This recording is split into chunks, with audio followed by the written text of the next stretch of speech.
न भुंजति विसियाहिम देहादि भिन्न भावमदि भुंजति णयप्परवो सिप्प सुहृतो दु मध्यम अपो सो।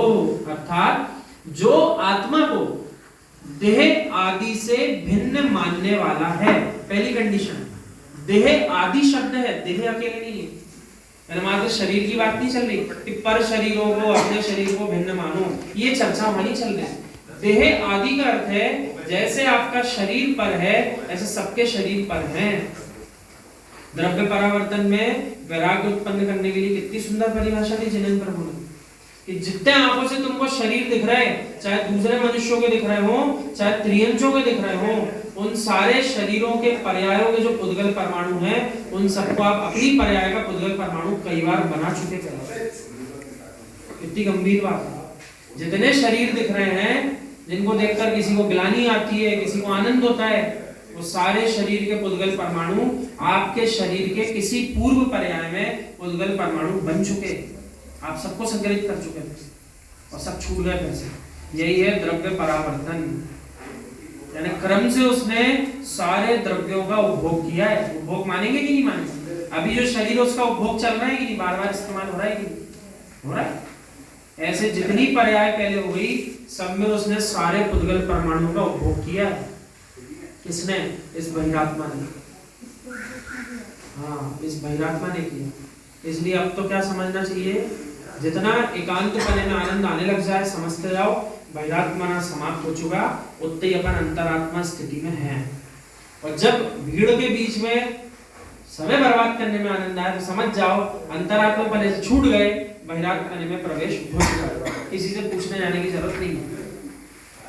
कोई जीव ऐसा हो सकता है जब तक भीड़ ना हो तब तक हम पूजा नहीं करेंगे, जब तक सारे लोग नहीं आएंगे तो हम पूजा हम भी नहीं करेंगे, और सब आ जाएंगे तो हम पूजा करेंगे। तो समझ जाओ अपने कर्तव्यों से मुंह मोड़ना है, बहाना बना रहा। जब तक सब सुनने नहीं आएंगे हम भी जिरवाणी नहीं सुनेंगे। तो यूं नहीं सोचना, अपन को अपना अपना सोचना है, क्योंकि आखिरी में तो यूं विचार करो जब अपन अपनी इस पर्याय को भी यहाँ छोड़ के जाएंगे तो बाकी किसको फिर साथ लेके जाएंगे? एक भी साथ नहीं जाएगा। लेकिन फिर भी इस अवस्था में भाव ऐसे बनाओ, जितने साथ बैठकर अभी अध्ययन कर रहे हैं सब साथ सिद्ध हो जाए एक साथ, तो कितना आनंद आएगा, कितना आनंद आएगा। तो भाव तो यही बनाना है, जितने बैठकर के हम सामूहिक एक साथ यहाँ आनंद ले रहे हैं, अंतरात्मा बन गए, तो हमने बहिरात्मा छोड़ दिया, अपनी अपनी पीठ स्वयं थपथपाओ और इस बात का आनंद मनाओ कि ऐसा हो प्रभु एक साथ किसी संघ में सब एक साथ सिद्ध भी बन जाए, एक ही साथ। तो एक ही संघ में सब साधु हों और एक ही संघ में सब ध्यान करें। जैसे 5 पांडव कर रहे थे ना ध्यान एक साथ, ऐसे 50 लोग भी एक साथ कर सकते हैं, माना नहीं। 5 की जगह 50 एक साथ, और 50 के 50 मुनिराज एक साथ केवल ज्ञान उत्पन्न कर लो। अनबद्ध केवली, अनबद्ध केवली होते हैं। अनबद्ध केवली किनको कहा? ऐसे केवलियों का समूह कि एक केवल ज्ञान जिनका पूर्ण हुआ, सिद्ध हुए, तो समय नहीं लगेगा, दूसरे को केवल ज्ञान हो जाएगा, वे केवली कहलाएंगे। अनबद्ध, बिल्कुल बाधा नहीं आ रही बीच में कि काल टूट रहा है, एक बने सिद्ध हुए, दूसरे तैयार कर देंगे। अनबद्ध केवली, तो ठीक है थोड़ा आगे पीछे भी हो, अनबद्ध केवली बन जाओ सब। एक जाए तो दूसरा तैयार जाने, एक के पीछे एक के पीछे, सब उम्र के हिसाब से लाइन में लग जाओ, जिसकी जैसी जैसी उम्र है उस क्रम में लाइन में लग जाओ। अनबद्ध केवली बन सकते हैं अपन। उपसर्ग केवली, सीधे मुनिराज बने, मुनि अवस्था ली, ध्यान करने लग गए, अंतिम समय आ गया, फिर भी उपसर्ग चल रहे हैं, चलने दो, उपसर्ग करता को उपसर्ग करने दो। क्योंकि देखो उपसर्ग जब होगा तब तो सहन करेंगे, लेकिन भाव तो आसी बनाना पड़ेंगे कि उपसर्ग अभी भी हो रहा है धरती पे, ये तो मानना पड़ेगा। क्योंकि अभी ऐसा नहीं है कि गृहस्थी में है तो उपसर्ग नहीं है, गृहस्थी अपने आप में उपसर्ग है, स्वीकार है कि नहीं है? कोई ऐसा तो नहीं जिसको बहुत आनंद आ रहा हो गृहस्थी में, अपन और चर्चा करें। गृहस्थी अपने आप में उपसर्ग है, किसके लिए? जो अंतरात्मा बन चुका है और परमात्मा जल्दी से जल्दी बनना चाहता है, और जो अभी बहिरात्मा है और बहिरात्मा ही रहना चाहता है, उसको तो गृहस्थी में ही आनंद आता है, ये सब बढ़िया चल रहा है, ऐसे ही चले और वृद्धि हो जाए। तो किसकी वृद्धि चाहता है? सांसारिक सुख पदार्थों की वृद्धि तो चाहता है, लेकिन जिन गुण संपत्ति की वृद्धि नहीं चाहता। तीनों अपन जो भक्तियां पढ़ते हैं यहाँ प्रारंभ करने के पहले गाथा है, सो अपन क्या पढ़ते हैं, तीनों में यही पढ़ते हैं, जिनगुण संपत्ति हो मध्यम।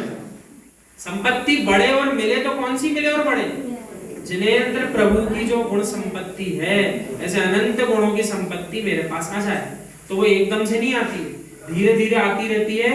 जब प्रकट होती है तो दुनिया को दिखता है एकदम से अनंत गुण आ रहा है, एकदम से नहीं आ रहा, धीरे धीरे ही आ रहा है। प्रतिदिन अपन नई नई गाथाएं पढ़ रहे हैं, प्रतिदिन जिनेंद्र प्रभु की नई नई आज्ञा को स्वीकार करने का भाव बना रहे हैं, आज्ञा को स्वीकार भी कर रहे हैं। तो ऐसे करते करते धीरे धीरे गुण बढ़ रहे हैं आत्मा में, और जैसे जैसे गुण बढ़ रहे हैं, ये अपना स्वाध्याय, अपना ध्यान चल रहा है पंचम काल में, और जितना अधिक ध्यान होता है उतनी अधिक कर्मों की नजर आती है। तो धू धू करके कर्म जो बंधे थे धीरे धीरे हटते जा रहे हैं। अब हट तो रहे, नए बांधने की तैयारी नहीं करना, तो ज्ञानी। अब पुराने झड़ा रहे खूब मेहनत करके, और नए भी उतने ही बांध रहे। तो कौन सा ऐसा त्रियंश होता, आप ही नाम बताओ, कि नहाने तो जा ही रहे हैं, तो पहले मिट्टी डाल लो, है ना। तो वो क्या करता है, नहा भी लिया तो फिर मिट्टी डाल लेगा, या नहाने जा रहा है तो पहले मिट्टी डाल लो, लोट लगा लो पहले। तो वो काम अपन को अपनी आत्मा के साथ नहीं करना, क्योंकि यही तो अपनी सबसे बड़ी गलती रही। कर्म छुटाने का काम तो किया नहीं, कर्म बांधने का चलता रहा। अब सीख भी गए कि छुटाना है, तो जितने छुटा रहे उतने ही बांध लिए, तो भी कोई फायदा नहीं हुआ, नुकसान ही, क्योंकि ये पर्याय चली जाएगी जिसमें समझ में आ रहा है। तो फायदा किसमें, नए तो मुझे बांधना नहीं है, कम से कम बंधे, जितने कम से कम हो सके, और जितने अधिक पुराने छांट के चले जाऊं आत्मा से, उतना मेरा फायदा है, वो है ज्ञानी। तो यहाँ क्या कह रहे हैं, जो आत्मा